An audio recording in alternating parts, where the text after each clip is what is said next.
Bismillahirrahmanirrahim. Assalamualaikum warahmatullahi wabarakatuh. Baiklah, Ananda semua, ketemu lagi kita di video pembelajaran pada mata kuliah evaluasi pembelajaran matematika. Eh, Sekarang kita sudah masuk ke pertemuan kelima. Tidak terasa ya, sebentar lagi sudah mau UAS. Nah, eh, pada pertemuan kali ini kita akan melanjutkan pembahasan tentang alat evaluasi. Pada minggu lalu kita sudah membahas alat evaluasi berupa tes, yaitu ada tes subjektif, objektif, gitu ya. Nah, juga kita sudah membahas ada tes tertulis, lisan, dan perbuatan. Nah, sekarang kita akan membahas tentang alat evaluasi yang berupa non-tes, yaitu ada wawancara, observasi, kuesioner atau angket. Nah, langsung saja. Yang pertama kita bahas yaitu angket. Nah, angket itu bukan merupakan hal baru lagi bagi Ananda semua, di mana mungkin Ananda sudah pernah melihat dan bahkan pernah mengisi angket itu sendiri gitu ya. Dan artinya pernah menjadi responden. Nah, untuk pengertiannya, apa itu angket? Nah, angket itu merupakan suatu alat yang kita gunakan untuk mengumpulkan data dan isinya berupa pertanyaan ya, pertanyaan atau pernyataan yang kita sampaikan kepada responden dan dijawab secara tertulis. Nah, itu dia angket. Nah, kemudian ada lagi di dalam angket ada pertanyaan yang kita tanyakan itu bisa berupa fakta, kemudian pendapat, dan juga informasi gitu ya. Nah, apa itu pertanyaan berupa fakta? Nah, pertanyaan berupa fakta ya yaitu kita menanyakan kepada siswa tentang pemahamannya mengenai materi matematika. Misalnya kita menanyakan kepada siswa tentang apa itu dalil Pitagoras, apa itu lingkaran, apa itu bilangan, kemudian bilangan prima dari 1 sampai 10. Nah, itu berupa fakta. Nah, kalau berupa pendapat, biasanya pertanyaan kita misalnya menanyakan kepada siswa bagaimana pendapat mereka tentang metode atau yang digunakan oleh guru dalam pembelajaran, apakah efektif atau tidak. Nah, kemudian ada lagi pertanyaan berupa informasi. Informasi artinya kita menanyakan kepada siswa tentang apa saja yang mereka peroleh ketika mereka menyelesaikan soal tes pokok bahasan kalkulus atau bagaimana penerapan teori graf dalam kehidupan sehari-hari gitu. Nah, itu dia berupa pertanyaan yang ada di dalam angket ya. Jadi ada mengandung 3 yang tadi. Nah, kemudian pembagiannya eh, angket menurut perspektif yang mengisinya itu terbagi menjadi 2, yaitu ada angket langsung dan angket tidak langsung. Nah, angket langsung di sini artinya adalah jika kita ingin mengetahui sesuatu informasi tentang siswa, misalnya kita ingin mengetahui kemandirian belajar siswa, kita ingin mengetahui disiplin belajarnya, itu kita langsung memberikan angket tersebut kepada siswa yang bersangkutan. Nah, namun jika kita ingin mengetahui informasi tentang siswa, misalnya tentang bagaimana cara belajar siswa di rumah, kemudian angketnya kita berikan kepada orang tua. Nah, itu namanya angket tidak langsung. Jadi, angket diisi oleh orang lain, tapi orang lain itu ada sangkutannya dengan responden, dengan orang yang ingin kita dapatkan informasinya. Untuk pertanyaan di dalam angket, maka angket terbagi menjadi 2, yaitu ada angket tertutup dan juga ada angket terbuka. Nah, angket tertutup ini yaitu pertanyaan atau jawaban di dalam angket itu sudah disediakan. Artinya siswa tinggal memilih dari jawaban-jawaban yang sudah ada. Misalnya jawaban di dalam angket itu yang tersedia yaitu ini ada pertanyaan angket. Ini berupa pertanyaan ya. Pertanyaan atau pernyataan ya. pernyataan angket. Nah, jawabannya berupa ada ya tidak, ada setuju, tidak setuju, setuju, ada sangat setuju ya, sangat setuju, sangat tidak setuju. Tidak setuju, ada pernah tidak pernah, tidak pernah. Nah, jadi jawabannya sudah disediakan. Nah, ini namanya adalah angket tertutup ya. Nah, kelebihannya apa dari angket tertutup ini? Pertama yaitu dari sisi hasil. Nah, hasilnya itu mudah sekali kita olah karena jawaban sudah disediakan. Kita mudah mencari berapa persen yang menjawab iya, berapa persen yang menjawab tidak gitu ya. Atau berapa persen yang setuju, atau berapa persen yang sangat tidak setuju. Nah, kemudian kalau dari sisi responden, itu memudahkan responden. Kenapa? Karena dia hanya tinggal memilih. Karena memilih, maka waktu yang digunakan untuk menjawab angket itu tidak lama. Berkaitan dengan kelebihan yang ketiga. Dan yang nomor 4 yaitu kelengkapan pengisian. Lengkap oleh responden. Jarang yang mengisi, misalnya ada 10 pernyataan, jadi jarang yang mengisi hanya 5 saja yang diisi. Yang 5-nya saja tidak. Itu sangat jarang ya. Karena apa? Karena dia hanya tinggal memilih saja. Jadi kebanyakan kalau angket tertutup itu jawabannya lengkap gitu ya. Nah, tetapi ada lagi kekurangannya, minusnya ya. Nah, minusnya apa? Jadi di sini kalau angket tertutup itu responden itu seakan dipaksa memilih alternatif jawaban yang ada. Misalnya di sini ya, dia sangat setuju, setuju, tidak setuju, ada sangat tidak setuju. Nah, ada kita kasih pernyataan. Nah, tapi sebenarnya responden itu dia netral misalnya. Dia dikatakan setuju tidak juga, dikatakan tidak setuju tidak juga gitu ya. Nah, tetapi di sini tidak kita sediakan pilihan netral misalnya. Jadi seolah-olah dia karena tidak ada pilihan netral, oh ya udah dia memilih setuju saja. Padahal sebenarnya dia tidak terlalu setuju gitu ya. Nah, jadi itu kekurangan dari angket tertutup. Nah, kemudian kalau angket terbuka di sini kenapa dikatakan terbuka? Karena angket ini tidak ada jawaban. Jawabannya kita serahkan kepada responden. Jadi ini hanya berupa pertanyaan, kemudian responden bebas menjawab sesuai dengan apa yang mereka rasakan. Nah, kalau tadi angket tertutup memiliki kelebihan, maka angket terbuka juga memiliki kelebihan. Yang pertama yaitu dari sisi pembuat angket. Nah, kenapa? Karena yang kita responden itu tidak semua pembuat angket kenal dengan responden. Nah, ini sebenarnya menguntungkan pembuat angket. Kenapa? Karena nanti responden itu mengisi angket benar-benar sesuai dengan yang mereka rasakan. Artinya tidak ada subjektivitas. Nah, misalnya kalau ibu mengasih angket kepada anak-anak sekalian, berarti kan anak-anak sekalian kenal dengan ibu. Otomatis ada ketika mengisi angket ada, oh ini yang berikan angketnya Bu Rizka. Jadi ada pertimbangan itu gitu ya. Jadi kadang ada jawabannya yang dibuat-buat bukan sebenarnya. Tetapi ketika si pembuat angket ini tidak kenal dengan responden, maka responden nggak ada rasa-rasa seperti itu gitu. Jadi memang mereka benar-benar mengungkapkan apa yang mereka rasakan. Nah, kemudian kalau dari sisi respondennya, kelebihannya apa? Kelebihannya adalah ketika mereka mengisi, itu mereka lebih bisa berekspresi, artinya mengeluarkan semua yang mereka rasakan dan berkreasi gitu ya.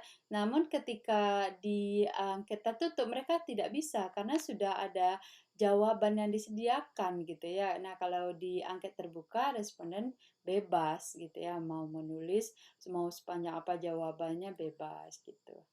Nah, kemudian kalau kekurangannya yang pertama yaitu sukar mengolah datanya. Benar ya.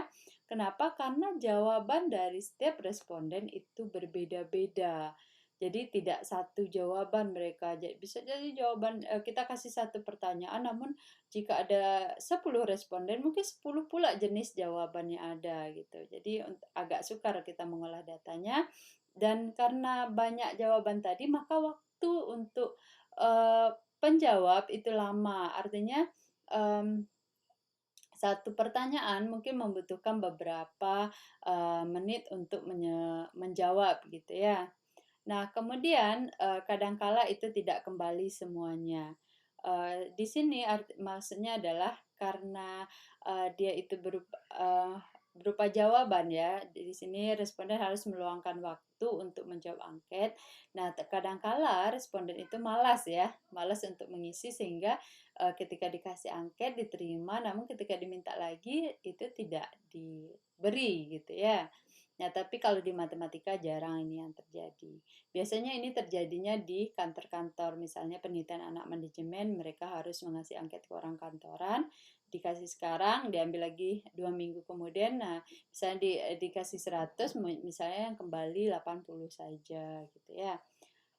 Nah, kemudian ada aturan ya. Nah, dalam menulis angket tersebut tidak sembarangan ya. Ada aturan-aturan yang harus kita patuhi. Nah, yang pertama yaitu dari segi bahasa. Dari segi bahasa ini umum ya. Kita harus menggunakan bahasa yang baik dan benar. Bahasa Indonesia, jangan gunakan bahasa kampungnya gitu ya. Karena kalau kita gunakan bahasa daerah kita, tidak semua responden itu paham gitu. Misalnya tidak semua responden itu orang kampung kita gitu ya.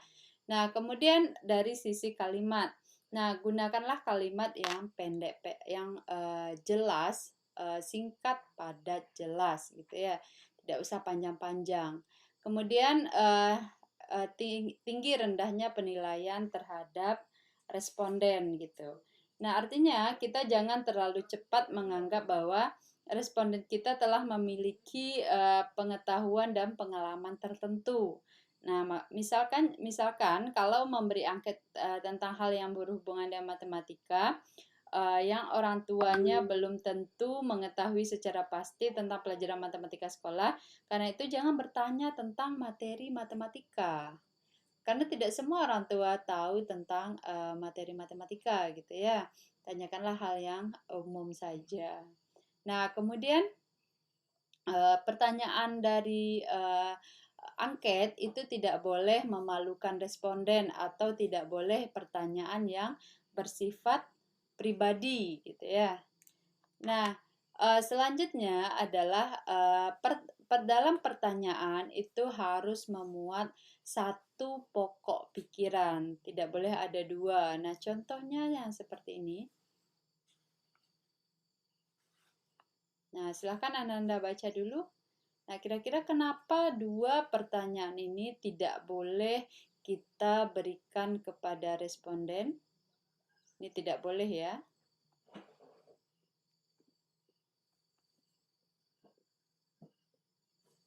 Nah, kenapa tidak boleh? Karena di dalam pertanyaan ini ada dua pokok pikiran. Nah, ini apakah kamu setuju pembahasan contoh soal matematika selalu menggunakan alat peraga atau tidak selalu dipakai oleh Pak Guru misalnya.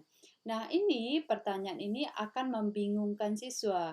Nah, karena di sini mereka ditanya apakah kamu setuju pembahasannya menggunakan alat peraga. Kemudian ada lagi, atau tidak selalu dipakai Pak Guru. Jadi ada dua yang harus dijawab oleh siswa di sini. Nah, seharusnya pertanyaan ini cukup kita stop di sini saja. Nah, jadi ini tidak usah karena ini sudah termasuk pertanyaan baru. Jadi dalam satu pertanyaan tidak boleh ada dua pokok pikiran. Oke. Nah, kemudian yang di dalam angket itu juga tidak boleh pertanyaan yang menimbulkan rasa kecurigaan atau menimbulkan rasa takut kalau jawabannya dapat merugikan responden. Itu juga tidak boleh ya.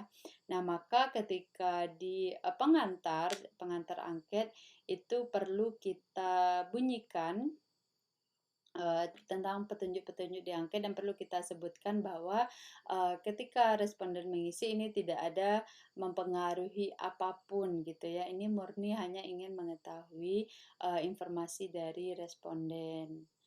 Nah, untuk contohnya bisa dilihat. Berikut merupakan contoh dari angket kemandirian belajar ya, kemandirian belajar mahasiswa dalam perkuliahan matematika ya. Ini contoh angket. Nah, ini merupakan angket tertutup ya, karena sudah ada jawaban yang harus dipilih oleh siswa. Nah, ini dia. Nah, di angket yang pertama ini tidak harus ada ya di angket ya kisi-kisinya ini. Ini hanya saya menampilkan di sini saja. Di angket yang pertama harus ada itu yaitu judul angketnya apa. Kemudian harus ada petunjuknya di sini. Petunjuk. Nah, ini tulislah nama, kemudian berikan tanda checklist, kemudian jawablah dengan jujur berdasarkan pendapat dan keyakinan sendiri, tidak berdasarkan pendapat orang lain. Kemudian jawaban yang kamu berikan tidak akan mempengaruhi nilai mata kuliah matematika yang kamu peroleh. Nah, ini perlu kita tekankan kepada siswa atau mahasiswa sehingga mereka ketika mengisi angket ini tidak was-was gitu ya. Nah, kemudian harus kita berikan juga keterangan di sini dari jawaban, misalnya ada sangat sering, sering, jarang, dan jarang sekali. Ini dia. Nah, ini berupa angket ya. Nah, kemudian dalam membuat angket juga kita perhatikan jika membuat pernyataan-pernyataan dari angket itu berdasarkan indikator. Nah, misalnya kemandirian belajar, ada beberapa indikatornya. Kemudian dari setiap indikator itu bisa kita lahirkanlah pernyataan-pernyataan. Nah, pernyataan ini terbagi lagi, ada pernyataan positif, ada pernyataan negatif. Nah, pernyataan positif dan negatif ini artinya contohnya yang untuk indikator yang pertama ya, inisiatif belajar. Ada yang nomor satu, agar memahami sebuah materi, saya mencari dan mengerjakan soal latihan atas keinginan sendiri. Nah, artinya jika siswa menjawab sangat sering, nah ini karena dia pernyataan positif, artinya ini dia mendapatkan skor tertinggi. Nah, misalkan ini sangat sering ini kita kasih skornya 4 ya. Sering ini 3, ini 2, ini 1. Jadi kalau siswanya menjawab sangat sering, berarti artinya dia mendapatkan skor 4. Kalau siswa menjawabnya jarang, artinya skornya 3. Nah, namun kalau dia negatif ya, saya menunda-nunda mengerjakan tugas yang diberikan dosen. Nah, kalau negatif dalam pemberian skornya harus diingat, dia kebalikan dari yang positif ya. Nah, kalau dia menjawab sangat sering, artinya skornya adalah yang terendah, 1 gitu ya. Sangat sering menunda-nunda, artinya dia skornya ini 1, 2, ini 3, dan ini 4 ya. Itu untuk angket, contoh dari angket tertutup. Nah, kalau angket terbuka hanya berisi pertanyaannya saja. Ini silahkan Anda cari contohnya di internet banyak sekali ya. Nah, kemudian ada lagi selanjutnya yaitu skala sikap. Nah, skala sikap ini termasuk kepada ranah afektif ya. Ranah afektif. Nah, kenapa dikatakan skala sikap? Karena jawabannya ini berupa skala nantinya ya. Nah, apa itu skala sikap? Skala sikap itu adalah penilaian hasil belajar yang berupa sejumlah pernyataan sikap ya, tentang sesuatu yang jawabannya dinyatakan secara berskala, misalnya skala 3, 4, atau 5. Nah, skala sikap ini, misalnya dalam matematika, sikap itu dalam matematika banyak ya. Sikap, misalnya kemandirian, kemudian ada minat siswa, kemudian motivasi siswa, kemudian ada kepercayaan diri, kepercayaan diri, ada disiplin belajar, disiplinnya, kemudian sikap self-efficacy-nya bagaimana, ya. Nah, ini sikap dalam belajar matematika itu sangat banyak, silahkan nanti Ananda cari. Nah, kemudian skala sikap itu dapat menggunakan yaitu ada skala Likert, kemudian skala Thurston, dan skala Goodman, dan yang terakhir ada skala diferensial semantik. Nah, yang akan kita bahas di sini yaitu berupa skala Likert saja dulu. Nah, untuk skala ini, Thurston, Goodman, dan diferensial, ini merupakan tugasnya nanti ya. Silahkan dicari sendiri tentang apa itu ketiga skala ini, dibaca, dipahami, kemudian nanti dibuatkan satu ringkasan ya. Itu ringkasannya boleh diketik atau boleh juga ditulis tangan kemudian difoto. Atau yang kita bahas hari ini yaitu tentang skala Likert karena ini yang paling sering digunakan ya. Nah, skala Likert, biasanya skala Likert ini terdiri dari 5 jawaban ya. Nah, dalam skala Likert ini responden itu diminta untuk membaca pertanyaan atau membaca pernyataan secara seksama, kemudian dia disuruh memilih dari jawaban-jawaban yang ada ini. Nah, di dalam skala Likert ini untuk menganalisisnya, maka jawaban-jawaban ini kita transfer ke dalam skala kuantitatif, artinya sangat setuju kalau untuk pernyataan yang positif ya, pernyataan positif berarti yang ini yang sangat setuju mendapatkan nilai 4. Misalnya kalau ini ada 5 berarti dari 5, 4, 3, 2, 1 ya. Sangat setuju nih. Nah, kalau dia pernyataannya negatif berarti dimulai dari 1, 2, 3, 4, 5. Kalau dia negatif berarti siswa menjawab sangat tidak setuju akan mendapatkan skor yang tinggi gitu ya. Nah, ini untuk skala Likert. Nah, contoh skala Likert itu tadi yang di angket kemandirian yang Ibu tengokkan tadi. Nah, nanti akan kita bahas bagaimana mengolah angket skala Likert ya, nanti setelah ini. Kemudian kita lanjutkan dulu. Ada lagi wawancara ya. Nah, wawancara itu adalah mendapatkan data dengan cara kita menanyakan jawaban, menanyakan pendapat terhadap suatu persoalan kepada seseorang atau lembaga tentang pendapatnya terhadap solusi dari masalah tersebut.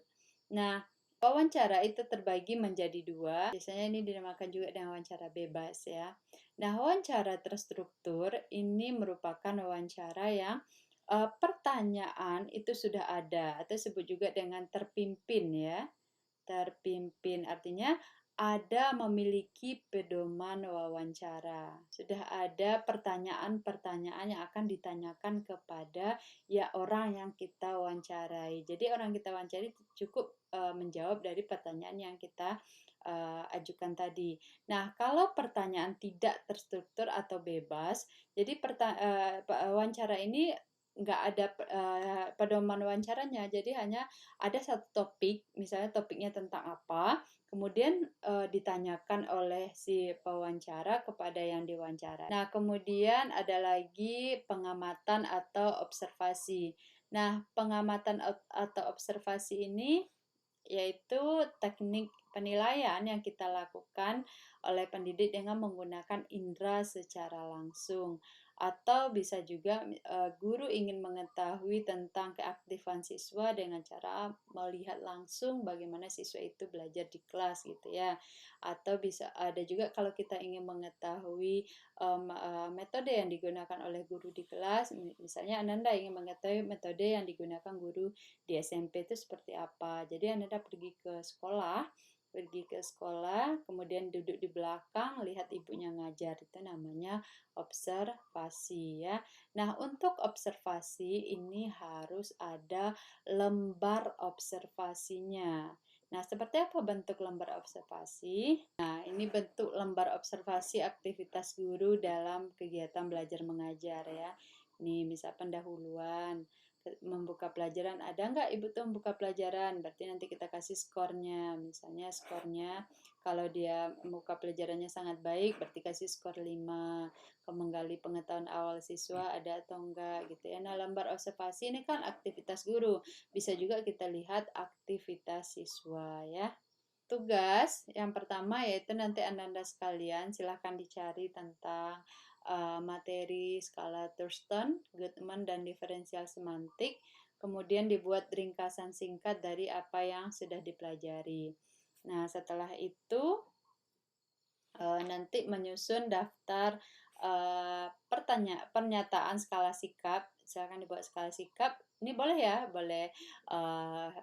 Jangan kemandirian lagi, soalnya nanti kemandirian kita akan bahas setelah ini. Silakan gunakan skala sikap yang lain, misalnya tentang motivasi, tentang minat, tentang disiplin belajar, tentang ketakutan mereka belajar matematika, gitu, anxiety ya. Nah, kemudian silahkan dibuat skala sikap berdasarkan dari indikator-indikatornya. Kemudian setelah dibuat, buat menggunakan skala Likert ya. Kemudian dijabarkan ke dalam Google Formulir. Jadi buat dalam Google Formulir. Setelah itu nanti diberikan kepada, misalnya kita ingin mengetahui ketakutan anak dalam belajar matematika anak SMP misalnya, berarti nanti Anda kasih ke anak SMP yang ada di sekitar rumahnya menggunakan Google Formulir saja ya, sehingga bisa lewat HP nanti. Nah, kemudian ini dan yang dikumpul itu hanya link dari Google Formulirnya beserta nanti jawaban anaknya itu. Nah, kemudian satu indikator minimal terdiri dari 2 pernyataan. Ada pernyataan negatif dan ada pernyataan positif ya. Misalnya tentang ketakutan tadi. Nah, ketakutan itu kan memiliki beberapa indikator. Nah, per satu indikatornya itu ada 2 pernyataan. Misalnya ada 5 indikator.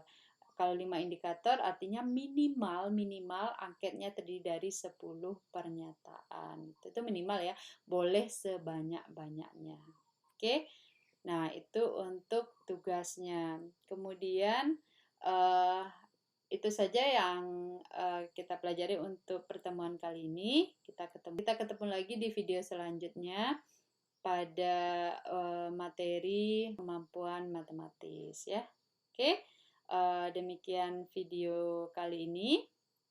Jika ada yang belum paham dan ingin ditanyakan, bisa kita diskusikan di Smart Learning. Oke, demikian saja. Assalamualaikum warahmatullahi wabarakatuh.